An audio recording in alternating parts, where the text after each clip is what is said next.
In this video, we'll be going over IRS Notice CP08.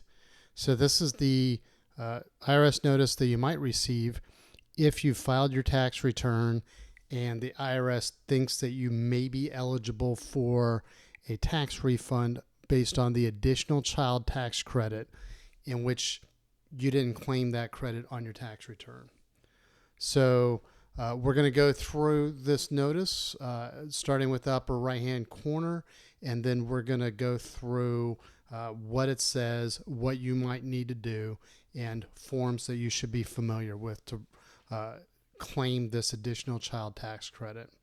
So we'll go ahead and start with the upper right-hand corner. You'll see the notice number, CP08, the tax year, 2018. The notice date, July 1st, 2019, so clearly after the filing deadline. So we'll make the assumption that this was for someone that filed their tax return by the April 15th deadline, and this is a response from the IRS in accordance with their processes. Social Security number, and then the phone number to contact the IRS. So over here on the left-hand side, you'll see your name and address. So I'm going to make two observations that I always point out. The first thing is that you should keep your address up to date with the IRS. So if you moved before filing your tax return, if you put your new address on your tax return, then that should prompt the IRS to update your tax record with the new address.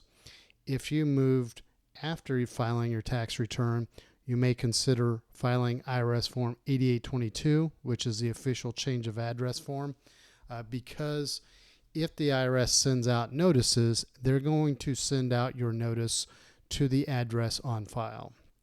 So if there is a due date attached to this notice date, and a lot of times there are, where it might be, please respond within 30 days.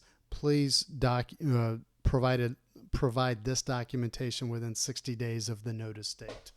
So if your notice is floating around and being forwarded from your old address to your new address, that's less time that you have to be able to take the actions necessary. Also, you may not want your private tax information floating around any more than is necessary. So I always advise people, pay attention to your notice date as you're going through your notice, and then pay attention to the address on file and make sure that the IRS has your most recent tax address. So in this case, this notice says that you have one or more dependents and you may qualify for the additional child tax credit. And the additional child tax credit is for certain taxpayers who might not receive the full child tax credit. So this is a refundable credit, meaning that you could receive this tax credit even if you did not owe a tax bill. And you may also receive this credit even if you did not qualify for the full amount of the child tax credit. So the IRS outlines what you need to do. You're going to sign and date the additional child tax credit worksheet as well as the Schedule 8812. So let's take a brief look at these. So this is the additional child tax credit worksheet, and I don't see a copy of Schedule 8812, even though the notice says that it's attached. We'll put a link to an article and a video that we've created about Schedule 8812 in the show notes. So if you do receive this notice and you don't have a copy of Schedule 8812, you can download it. You can go through our article. It'll walk you step by step on how to properly complete it. You're going to mail both the additional child tax credit worksheet and the Schedule 8812 to the IRS. So you should not need to complete any additional documentation. See, this is a little confusing. It says complete the enclosed Schedule 8812, even though it was not actually enclosed. So if you're if your notice does not contain Schedule 8812, we'll make it easier for you. So after you've submitted the worksheet and the Schedule 8812, the IRS will verify your information, make a determination, and you either qualify or you don't. If you don't qualify, the IRS will send you a letter explaining why you do not qualify for that additional child tax credit. But if you do, they'll send you a refund check in 6 to 8 weeks unless you owe other tax or debts that the IRS must collect. So when you file your Form 1040 the following year, they're going to make sure that you claim that additional child tax credit by attaching Schedule 8812 to your IRS Form 1040, your tax return. So on page 3, there are additional this is page 2. There are additional resources. We'll circle back and click this link and see what other information is on the IRS website. But here is the additional child tax credit worksheet. For each child, you'll list their name, their social security number, and then whether or not the child is related to you, whether or not the child was, in this case, born on or after January 1st, 2002, and then whether or not the child is a resident of the United States or a U.S. citizen. So if you did answer yes to all questions for a child, that child qualifies. If a child does not, if you answer no to any questions, then the child does not. So to claim this credit, you have to have a child that's related to you. The child has to have met the age criteria.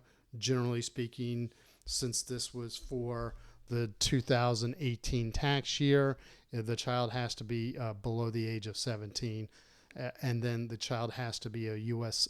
citizen or a resident. So in this case, you'll enter that information. You'll indicate how many children qualify. And then if you have at least one qualifying child, you'll sign, date, enter a phone number, a secondary phone number.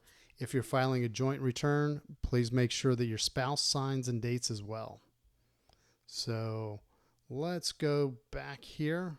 Let's go to this page on the IRS website just to see if we have anything missing. So the additional child tax credit worksheet is listed right here. That's the form that we just walked through. Schedule 8812 happens to be this schedule right here. So you'll actually complete, you may have completed this when trying to determine the child tax credit, but you would actually complete part 2 of this form indicating, the additional child tax credit. So, and then that will flow into part 2C. That's the part that you would actually complete. You may need to complete part 1 just to indicate, walk through those steps to see if you might qualify for the child tax credit before you complete the additional child tax credit calculation. So let's see. There are frequently asked questions about your either worksheets, Schedule 8812s, what the difference is between the child tax credit and the additional child tax credit. So the primary difference is that the child tax credit is a non-refundable credit. You can claim up to $2,000 for every child under the age of 17. The additional child tax credit is a refundable credit up to $1,500 per qualifying child. It's for people that receive less than the child tax credit amount. There are situations in which you may qualify for both. So if you need that additional information, you can go to that IRS website, and you can even electronically upload your documentation. If you have access to the documentation upload tool, you can do that as an option. So we'll put that's all we have for this video. We'll put links in the show notes to certain forms that might be of benefit to you. But if you If you like our articles, hey, please subscribe to our newsletter. If you like our YouTube videos, please subscribe to our YouTube channel. And if you have any questions or comments, or if there's a topic that you'd like to see discussed in an upcoming video, please hit me up in the comments section. Thank you very much and have a great day.